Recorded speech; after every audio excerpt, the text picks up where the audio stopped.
A few months ago, street epistemologist Pierce Watkins and I tried an experiment in which we did street epistemology on each other simultaneously in something we called street epistemology head-to-head. You can find the video of this chat on Pierce's YouTube channel. That original chat was done using a single claim about ethical driving that we shared. In this episode, we go head-to-head again, but this time using different claims. Neither of us had heard the other's claim until this moment, so we started out on an equal footing. The results of this ongoing experiment have been surprising. In our first conversation, we believed the same claim, but for different reasons. In the conversation you're about to hear, we found that we were relying on very similar epistemological foundations for our otherwise unrelated claims. Let me know what you think about this experiment and the way we conducted the interview in the comments. My name is Nick, and this is Conversations on the Coast. So, Pierce, we did a head-to-head street epistemology session experiment on your channel recently, and it was interesting. So we agreed to do it again, but this time instead of doing the same claim, bringing different claims. And I think this could be interesting. This could be complete chaos. It is. It's going to be chaos, but let's embrace that. Let's embrace the chaos and see how things go. So we are time boxed. We have just about exactly an hour. Bonus points if we finish in less than an hour. But yeah, why don't we get going? Let's do Should it. we start by both revealing our claims and then we can plunge into the chaos from there? I'd say that's a good place to start. Cool. Why don't you start with should we just go with why don't we start with just the bullet point of the claim and then we can get into the definitions after. Yeah, I figured. Awesome. All right, mine is othering leads to more conflict than if not present. Wow. Okay.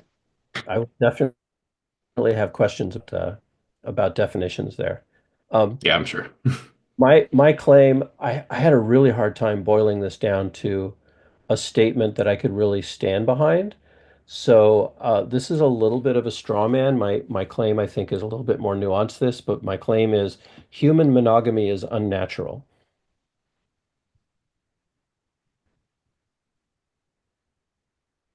Okay, just writing that down. Okay. Yeah, and I'm realizing I need to have a page of notes open here while we go.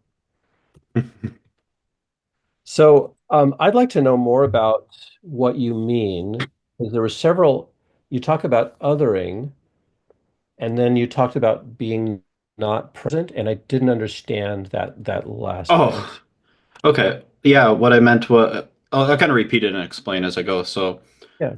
othering leads to more conflict than if othering is not occurring. Okay. Then if you said if not present, I was like, you can other people or you can not be present. So that's not what you were saying. Yeah, yeah. I Okay. rephrased it. I actually didn't explain it, but that Oh, works. excellent. Um, uh, cool. So just so we're really clear on what we're talking about, what do you mean by othering? Sure. And I have it written down. Gave this pretty deep thought. Othering is the act of emphasizing differences between groups or individuals in a way that creates an us versus them dynamic, often Mhm. leading to exclusion or demonization. It involves defining a group as fundamentally different from one's own in-group. Okay. All right, shall I ask you a few definitional questions about your claim? Sounds good. Okay. So I think I know what you mean by human monogamy. So that means coupling, right? Uh, So one I person and actually, another. yeah, Right. I did a bunch of thinking about this, and like to try to put a guidance around that because um and I think what I came to, the key parts are exclusive lifetime pair bonding. So um so I'm excluding, say, serial monogamy. As a matter of fact, I would say serial monogamy is supports my case. Um, and I'm saying, monogamy as practiced in many species is you have one partner and then you have that one partner for life. And humans, my contention is that humans don't do that. Gotcha. And by unnatural, that would mean that if there were no nat unnatural, actually, maybe I should let you define it. I'm gonna let you define it. I'm not gonna try to put words Yeah. in our mouth. That's the difficult part because I know there are humans who pair bond exclusively for life and seem to be quite happy with that. There are humans who pair bond exclusively or mostly exclusively for life, and it's a struggle. And there are humans who, for whatever reason, can't or don't seem to be able to do that, or it doesn't seem to be natural for them. And so my claim is not that no humans are naturally pair bonding, um, but I would say it's probably no more than 50%. And as a matter of fact, I believe actually it's far less than 50% of couples of humans pair bond exclusively for life. Hmm. Is your claim, the way you have it worded, human monogamy is unnatural, equivalent to saying human monogamy is somewhere hovering around 50% for humans? Yeah, I think that could probably be. I'm a little bit uncomfortable asserting a percentage, Okay. um, but I would say it's less than, maybe I would say it's less than. See, this is where I have trouble with the claim because I'm not sure I can say it's certainly not 100%, but I would also say it's maybe I would say it's less than 80%. It's interesting because I ended up, as I was looking into this claim, I decided to go see what I could find in terms of more solid statistics. And the statistics are complicated. Um, Have there been studies on this?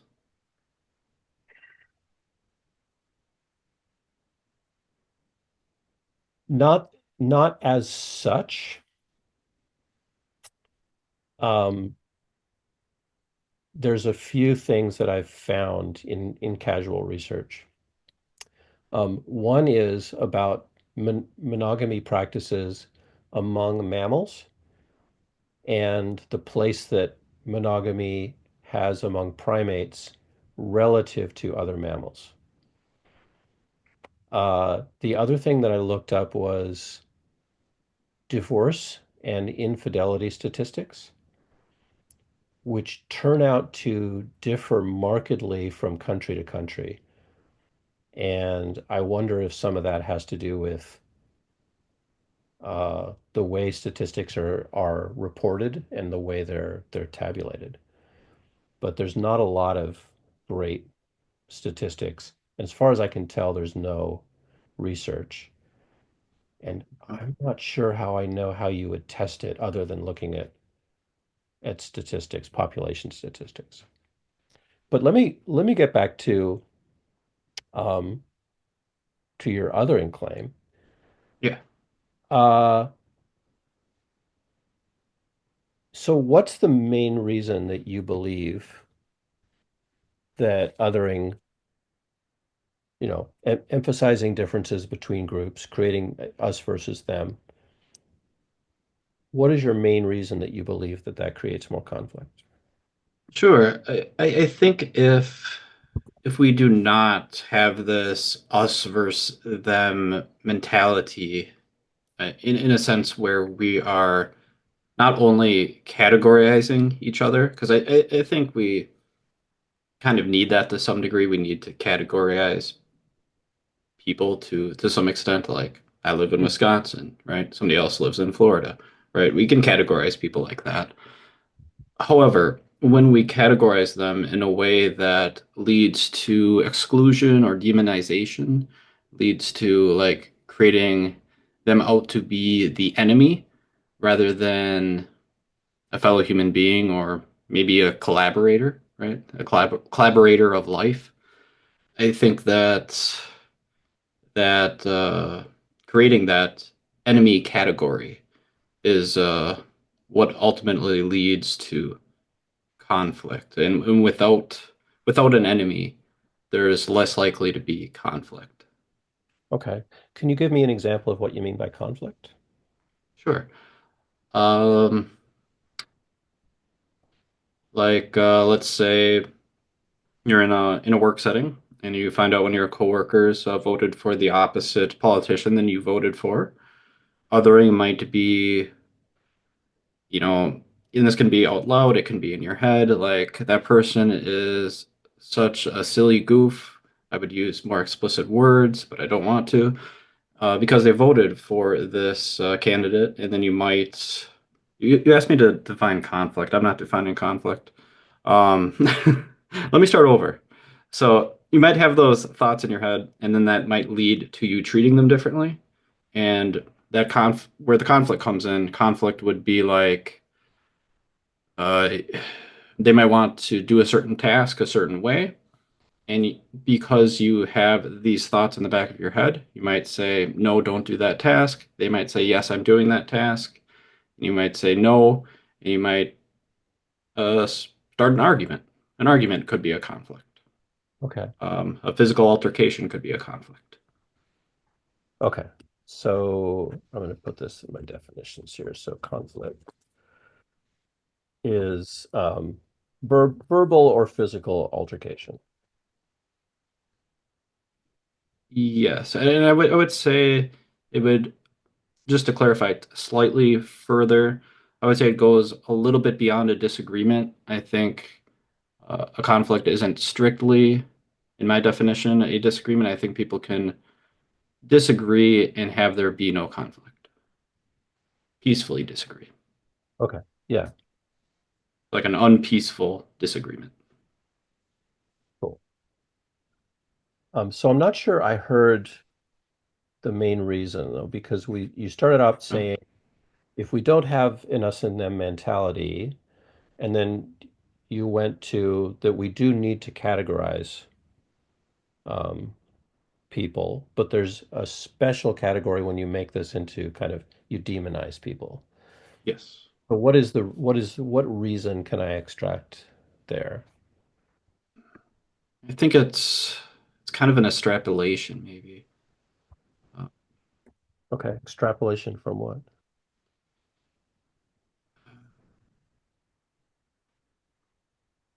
from common human behaviors, maybe. Like maybe that's not the right word. Let me think for a moment here.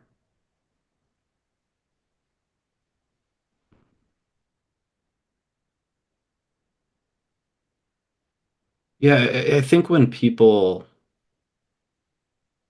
have these ideas of each other and that they paint another person in a bad light, so much to the point where like they're demonizing them, and in a whole group, not necessarily one person. It's a group. Um,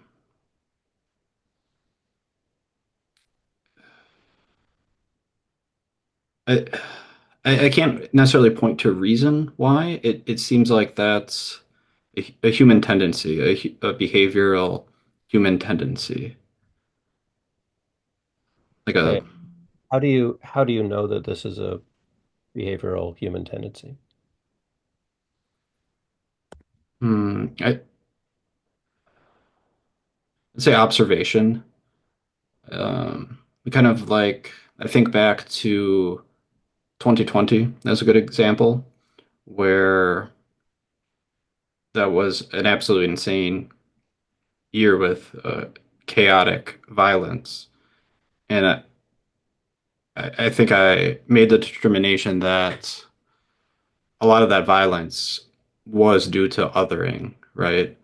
Um, like for example, the a lot of the riots that occurred, it was one political group versus another political group, and I don't know if they even I think they knew why they disliked the other group, but I don't think they really, aside from like this rage from the demonizing the other group, like I think that was a strong motive in a lot of that violence that occurred. Okay. And just before I hand it back to you to ask me a question, Sure. we didn't talk about confidence. What is your confidence? Um, Hmm. 0 to 100, that othering leads to more conflict than if it's not present. I'd say let's go 80%.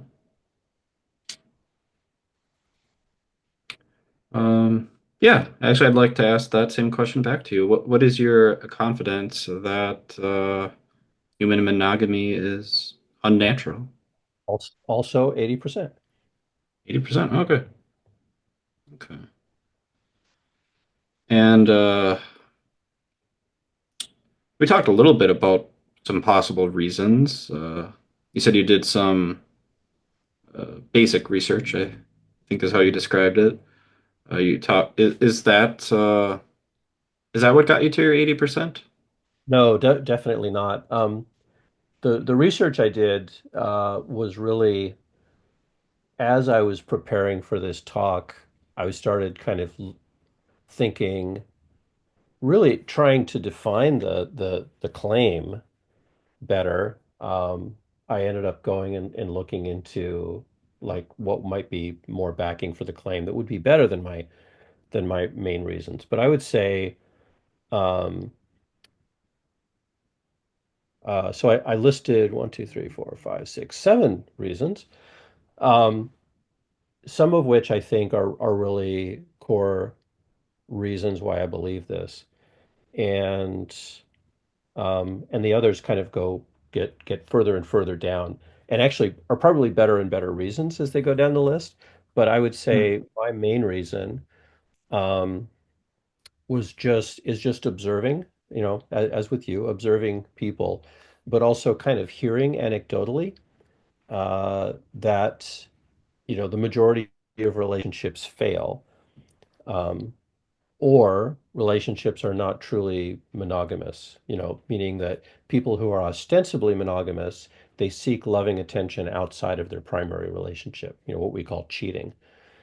Um, and so there's a couple of specifics about that. One is that the divorce rate is commonly spoken of as being, 50% or so, that only about half of marriages, or maybe fewer than half of marriages, succeed.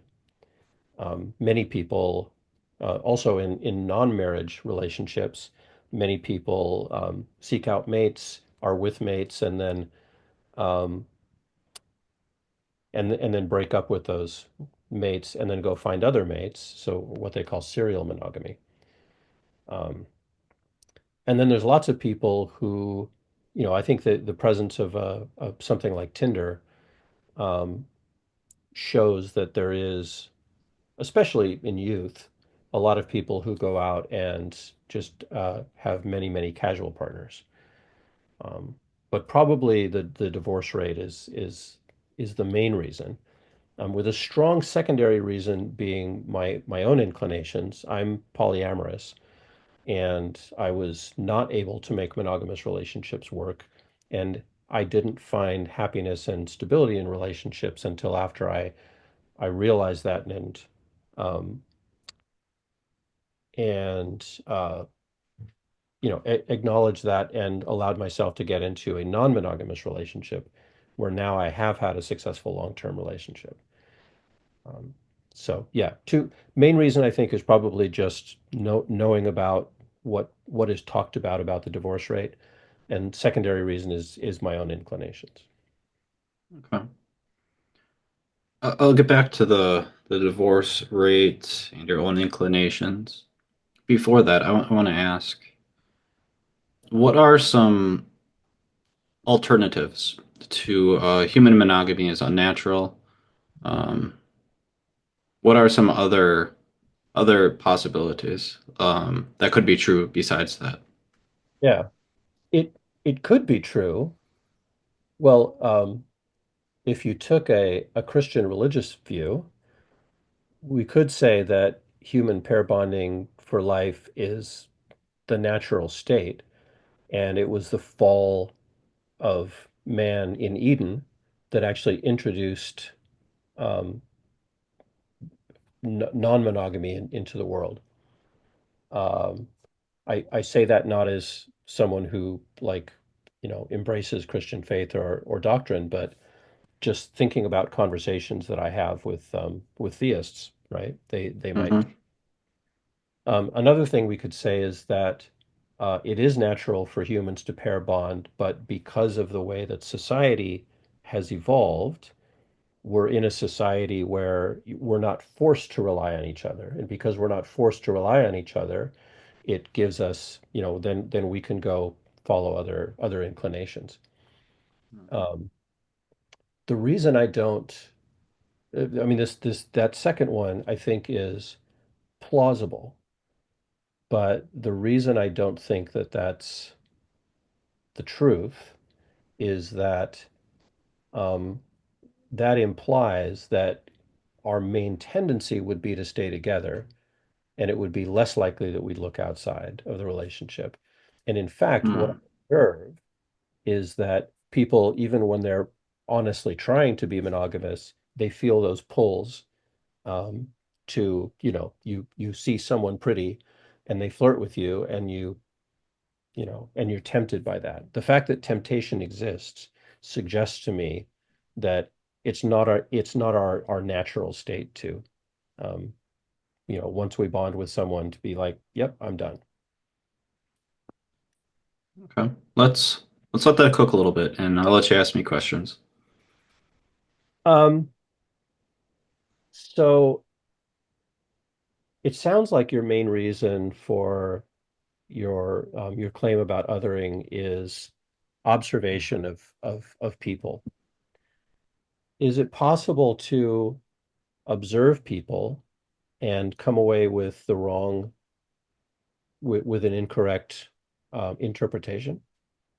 Yeah, yeah, definitely. I think it's easy to, well, not easy, probably difficult, but it's easier to observe othering when it's like a completely unrelated third party than it is to like observe it like within yourself or Hmm. within somebody who's close to you or something that you have like a personal connection to.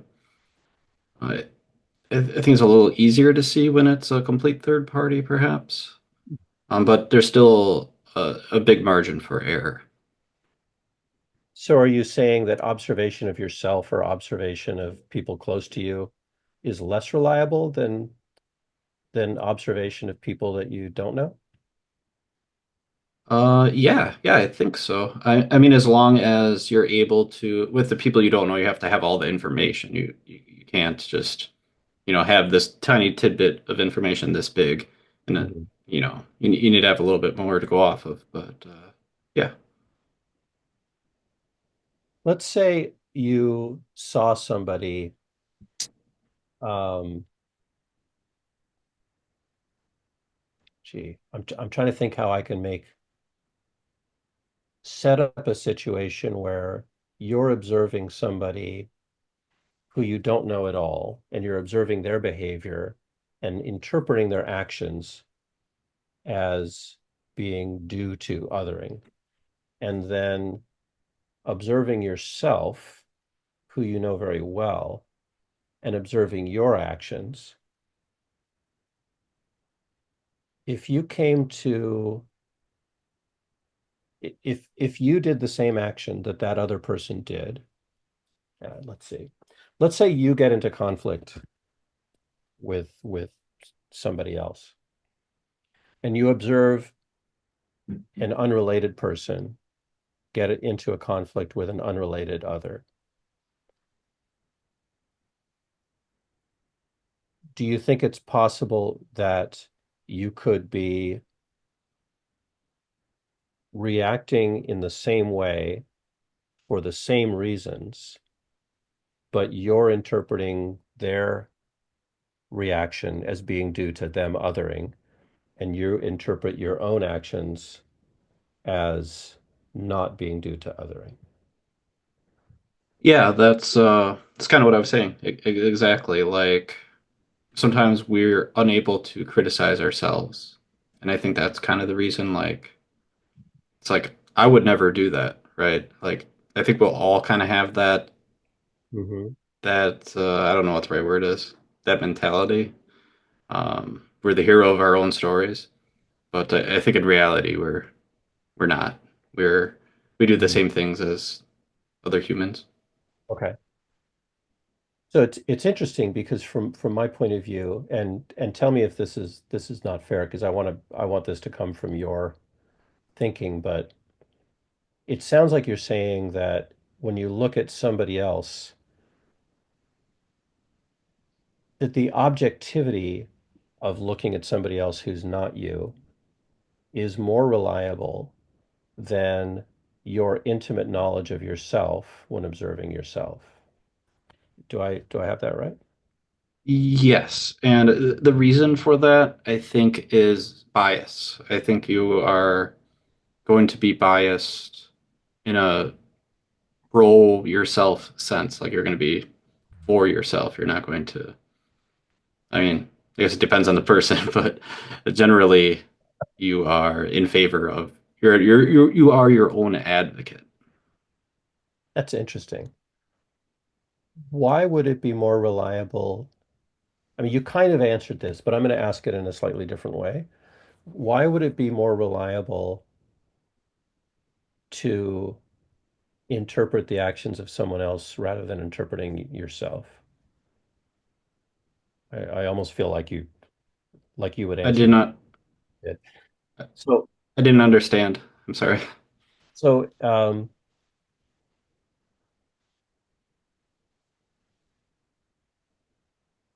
I'm wondering whether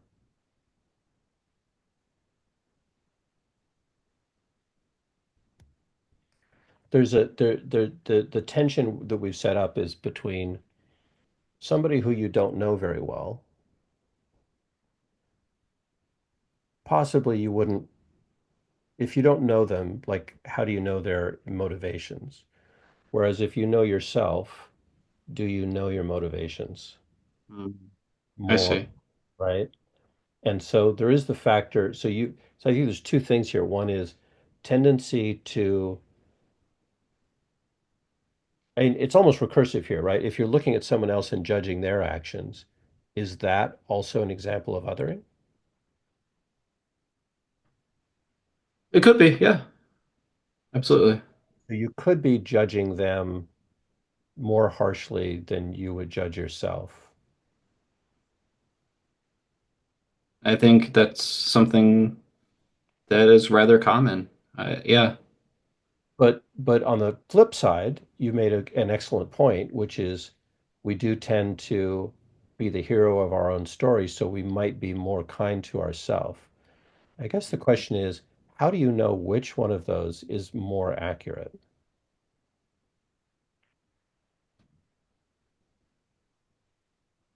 what are the two options again? So your interpretation of your own action and your Hmm. interpretation of a stranger's action, Ah, same action with potentially the same motivation. yeah. How do we like if some like if let's I want a concrete example to wrap my head around it. So I'm taking an action. for myself for reason X. I see someone else taking an action. I think it's othering, but to them it's action X. It's reason X, right? How would we know if what the true reason is, whether it's othering, whether they have some sort of other reason that isn't othering? Um, yeah, it's difficult. Um, I think it comes down to like it it's rough. It's rough because it is one of those things where nobody ever wants to be that person who's othering, right? It's just people don't want to ever admit to that. That's something you can do a real reason check on. I don't think. Um, like maybe a psychologist can get down that far, maybe or something. I don't know, Yeah, but what I'm trying to get to is why do you believe that you judge that that you interpret other people's actions more accurately than you interpret your own actions? yeah, it might be like an outsider's perspective type thing. Um, like judging yourself and for that matter your own in group.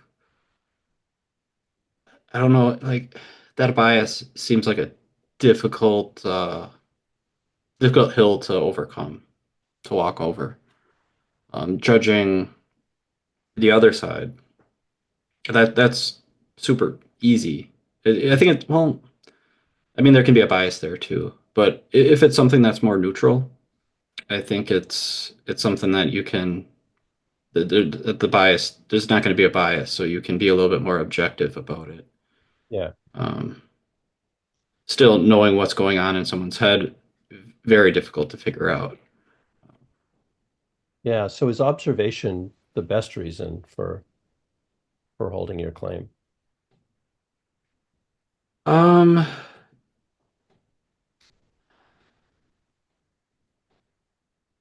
I would say not observation alone.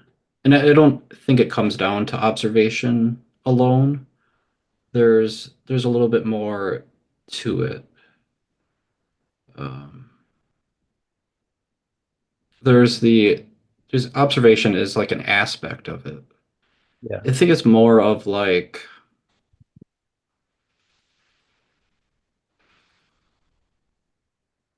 I think it's more of an internal thing.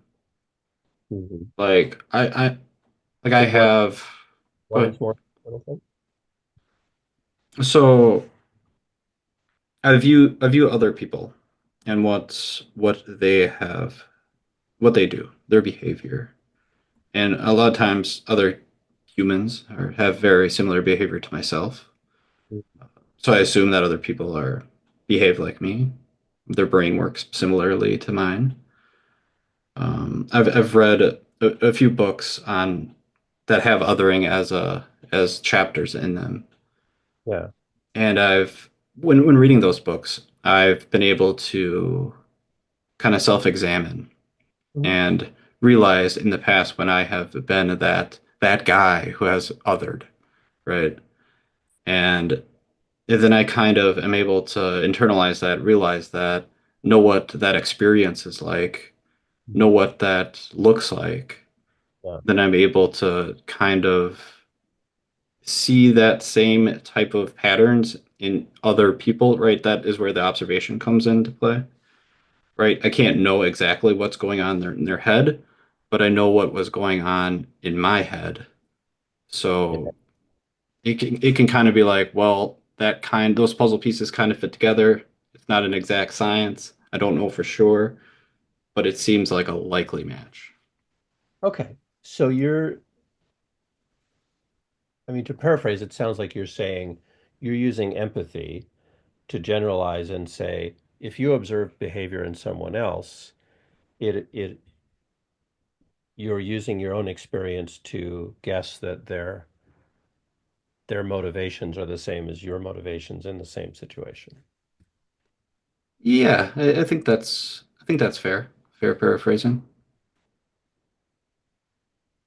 Um, but it but is it possible that because of your upbringing and who you are and their upbringing and who they are, that you could perform the same actions and have a different motivation? Yeah, yeah, that's totally possible. All right, cool. I guess Jump we can back. we can jump back. Yeah. Okay. All right. We have for your reasons, we have divorce and like antidotes. We got both those going on. It sounded like before you were talking a little bit more strongly about the divorce rate statistic. Is that a little bit stronger for you? I feel like it's a more objective measure than, I mean, if I'm going to be completely honest, I'd say my main reason is my own inclinations, but I recognize that, generalizing from myself to the whole human race is not probably not very solid foundation epistemologically, and that, Hmm. you know, hearing about things that are true of of people generally is probably a better foundation. Um, Are we using the same reason? Is that sounds very similar to mine? right? I was just yeah. Well, I guess what I'm saying is uh yeah, and as a matter of fact, I would use my example maybe as a counter to yours, because I think they are parallel. And uh so what I've found by um is that a lot of people that I talk to, if I say, "Hey, I'm Polly, I have two wives," um, or "Hey, I'm dating three people," and a lot of them say, "Oh, I could never do that," um, but they might also be somebody who doesn't manage to successfully exclusively bond, right? They may have serial relationships, so Hmm. I would say that they're exhibiting the same tendency, but they definitely uh they don't they they don't seem to have the same inclinations that I do. It's possible that there's a similar underlying problem and we're solving the problem in different ways. But um it has not seemed that people tend to um their relationship styles are similar to mine. So it seems to me that, my own internal feeling is not a good predictor of what other people's feelings would be. But yeah, I think we're exploring kind of some of the same Yeah, it's things. similar. I would say, and this is probably another claim, so maybe we don't run down this rabbit hole, but I would probably claim that humans very often tend to judge other people based on their own internal state. So they tend to project themselves onto other people. Yeah. Is there? Yeah, we don't have to go down this rabbit hole, but maybe it's worthwhile just for a moment. It, assuming that, not assuming that, just straight up, is there what are the alternatives to that method of figuring out what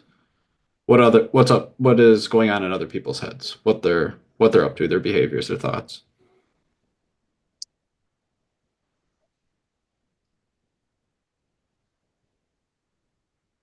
I think it's it's difficult to get quantitative data about people's internal state, but I know that there have been surveys, like studies where people self-report about their relationship styles and their tendency towards that. I um, I don't have access to any of that data. We were actually interviewed at some point by somebody who was doing a study for their degree of people who were non-monogamous. Um, but I would think that, I don't think I definitely tend to, uh, God, I have several thoughts going on in my mind. Um, Let me take it from this angle. I, when I run into somebody who doesn't respond in a way that I could predict, that's very difficult for me. I work much better in relationships where my treating people as if they thought like me seems to work, seems to be successful. And where I tend to come into conflict with people, I think it's when they don't respond the way I would respond to a stimulus. And it's difficult for me to understand how they're thinking in that way. So I do tend to undervalue. I In this particular case, my own inclination holds high value with me, but at the same time, intellectually, I recognize that my inner thoughts, the way I operate is not a good predictor of how other people operate. So I guess there's some cognitive dissonance there for me between those two things. Gotcha. Um, Is is so that that's why, perhaps is that perhaps why you're at 80% confidence rather than 100%? yeah, as a matter of fact, if it were only dealing with my own, uh, if all I had was my own experience to extrapolate from, and maybe observations of other people without knowing, that, like quote unquote 50% of marriages end in divorce, um, then my confidence might drop even lower, probably less than 50%, just because I recognize that, you know, just reasoning from my own tendencies probably isn't a good predictor of other people. In fact, I can usually observe that other people don't act the way I do. Now, that does that mean that they're exclusively monogamous? No, but it means that they're not, they're not people who like to try to have relationships with multiple people simultaneously, which is, I think, kind of a special case. Well, that's one thing I wanted to ask you. Is your claim is human monogamy is unnatural? And with the divorce rate being as high as it is, Yeah. do those two things mean the same thing? Is the divorce rate like practically your claim? Like, is it definitional? Are those two? No, because there's multiple different things that go together. First of all, there are lots of people who don't marry. Um, but the way they express the trend that I'm talking about is by either never settling down with a single person, or possibly not trying to settle down with one person, or by having relationships that they then cheat on, or they have relationships with more than one person even though they're ostensibly monogamous. So I think Gotcha. those are all different factors. You can be So the married and cheat and not get divorced. So I would say that, the yeah, go ahead. the divorce rate is a symptom of your claim. Yes, I would think that Okay, the divorce rate is a symptom of my claim, and the prevalence of cheating is a symptom of my claim, and gotcha. and people who never try to settle down in a primary relationship is probably a symptom of my claim as well. And so I Uh, think add up all those things, if you add up the people who get divorced and the people who don't get divorced but cheat on their spouse or are cheated on by their spouse, right? Or if you add those up, then you get a larger number than just the people who get divorced. Hmm. Okay. Are the people that get divorced you think that's the largest piece of that pie? I probably not. I think probably people who are unfaithful in relationships are a larger piece of that pie. Okay. Oh wait, do you mean in my confidence pie? No, I meant just statistically. Oh, I don't think I'm willing to put a number down for that just because I have to recognize that I don't know. I don't really know. As a matter of fact, when I looked into divorce statistics, I found out that it varied quite a bit by nation. And as I mentioned, I don't know if that's because they're measuring differently or because maybe certain political or economic or social structures better support marriages and they tend to be more long term. And then if that's true, I don't know why that is. Is it because it's harder to get divorced in those places? Is it because there's more social pressure to stay together? Is it because people, for some reason, are more inclined by themselves to stay together? I don't know. Hmm. I think there's I a lot of question marks for me there. got a question about why divorce is a symptom, and I'd like to paint two separate pictures for you. Uh, Someone gets divorced, and it's because they just want a different mate. That might be one reason why they might get divorced, right? Yeah. Another reason might be like they just really screwed up. They thought this person was really great, Mm. but it turns out when that person is in a relationship and you have to be really close to them, it Mhm. just not going to work out, right? Are both of those equally symptoms of your claim, or is one more of a symptom than the other?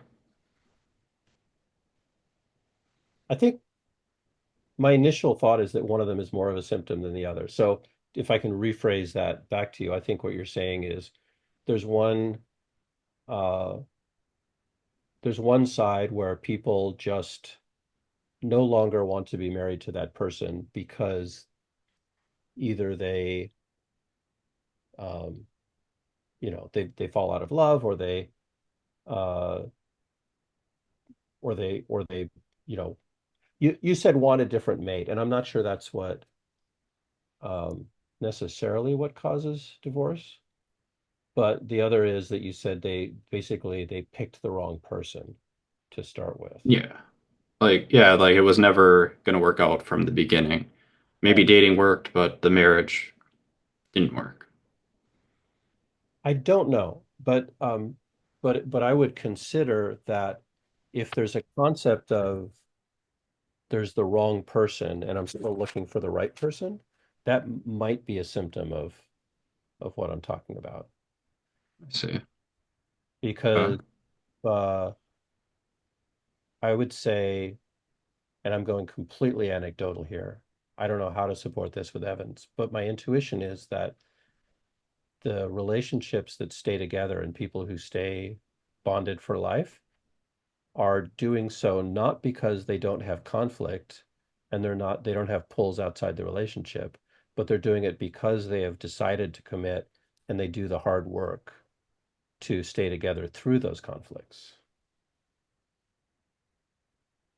But That I that could be. Yeah. realize that's a bare assertion and I don't have a lot to support that with. Uh cool. We have 12 minutes left. And I'd love to get in at least one more question Yeah, go on ahead. othering claim, which is um, what would increase your confidence in your claim? I think there's a few things that could. I think if I read more about othering and understood more of the psychology behind it, I think that would probably raise my confidence. If there was a way for me to know what's going on in people's heads a little bit better, maybe I'm able to extract that information, maybe through conversation, and was able to talk to a few people, and they were able to say, yeah, you know what? After talking to you, Pierce, actually, I didn't think I was othering, but actually, I was. I Hmm. think that might increase my confidence. Okay. And the converse, what might reduce your confidence? Is there a way to know that you're wrong? I guess would be. Yeah. Um, hmm. If maybe a way that not sure how to figure this out, but I'm thinking of an alternate explanation, but I'm not sure how to go down that path and figure that out. I'm thinking like we have these groups that other opposition, other people, other groups, and maybe that strong bond keeps them connected, but they don't express that anger to the other group, and it never leads to conflict. Hmm. Um, how could I figure that out?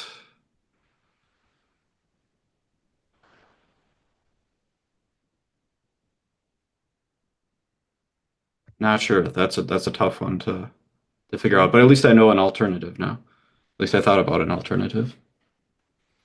Yeah, I'm thinking about you mentioned like the riots around the 2020 election. Hmm. And so what that made me think of is January 6th. Oh Um, yeah. and would you say that that's an example of othering leading to conflict? Mm.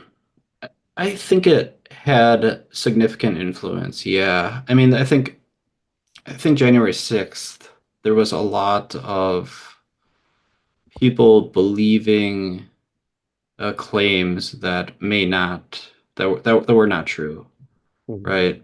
And I think that had a huge impact, but perhaps without the othering that to go along with it, maybe the motivation would have been decreased, perhaps. I don't know. That's tricky. Mhm. It's really tricky. Yeah. Okay. Do you have other questions for me? We'll wrap it up. Uh, Let me think here. Yeah, what could you learn that would change your confidence either way? Um,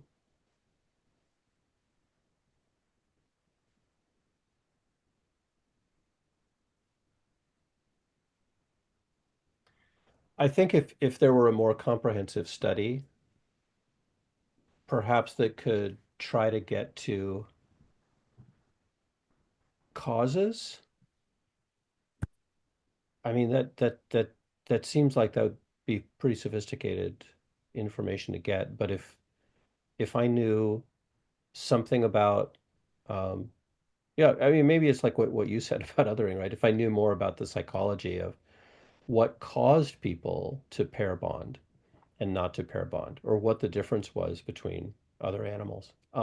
When I looked into some of the statistics, and what you find through Google is worth what you pay for it. But what I learned was that mammals overall are only 1 to 2% monogamous, and primates overall are about 25% monogamous. And so that was interesting. So what that suggests is that primates are more monogamous than other animals. I also learned, again, if this is actually true, that monogamy in humans is only about 1,000 years old, and it's possible that it's an evolved trait that is um, is, that it's evolving, that it's adaptive, and therefore humans are becoming more monogamous. But the primates that we're most related to are non-monogamous. So bonobos and chimpanzees, and to a lesser extent orangutans, none of them are monogamous. And so humans are actually more monogamous than our primate in practice, and it may be because of the social norms. But the question is, are the social norms an evolved trait, or are the social norms something that's working against our evolved traits? So I think if there were more studies that kind of gave a picture of this, that would probably help me solidify my thinking. I can't help but agree with you there, Nick. And that's really interesting to think about. Like, is that an evolution evolutionary trait? Is that an evolutionary advantage? It's interesting. Very interesting. Yeah. Yeah, Well, I we have lots got of that, but we're 5 minutes to end, and yeah. stop. And we should run this. We should wrap this up. Yeah, I just want to say one more thing, Nick. Kind of reflecting on this conversation. I think I've come to I've had some thoughts, and maybe I need to think with them a little bit more. But initially, my thoughts are with regards to othering and how I should think about it and utilize uh, this knowledge about it. Uh, Hmm. I think it might be something that I should definitely utilize internally and be aware of for myself, right? Yeah. Um, and perhaps it's not something that I should try to utilize or think about extensively when observing others, Mhm. right? Maybe it's something to be aware of. Maybe if I suspect that I can do things that would ease tensions, if that's my suspicion, but perhaps not put a great deal of confidence that like this is definitely going on because uh, I highly suspect this is othering. Maybe put less confidence in um, that observation of others and making that connection, I guess. Yeah. And I guess for me, this has led me to some, I think, additional realizations about how um, I should rely less on my kind of generalizing my own experience to other people. So it sounds like I think our takeaways are kind of all in the same area, which is interesting. And I wonder if that's a facet of this model of doing SE, where if we do completely different claims, do we actually find out that we have similar epistemologies around our claims? Or was that just something that happened in this particular instance? Oh no, that was really weird though. Mhm. Yeah. Hmm. Yeah, I'd like to see another one. If it's us or not us, somebody else, whoever. Like I'd Yeah, like to see if something similar occurs again. Yeah, that's interesting. maybe like you and David should do one. Yeah.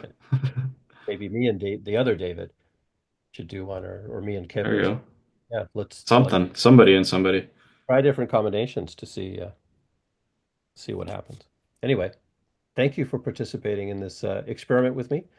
I will put this together with an intro and figure out when I can ship it on the podcast, and so other people Beautiful. learn. Yeah, this was awesome. Thanks, Nick. I'm glad I was able to do this. Yeah, me too. All right. Take care All and have a right. good weekend. See ya. Bye. Bye. You've been listening to Conversations on the Coast, a series from Washington State featuring civil conversations using street epistemology to explore what people believe and why. Find out more at streetepistemology.com.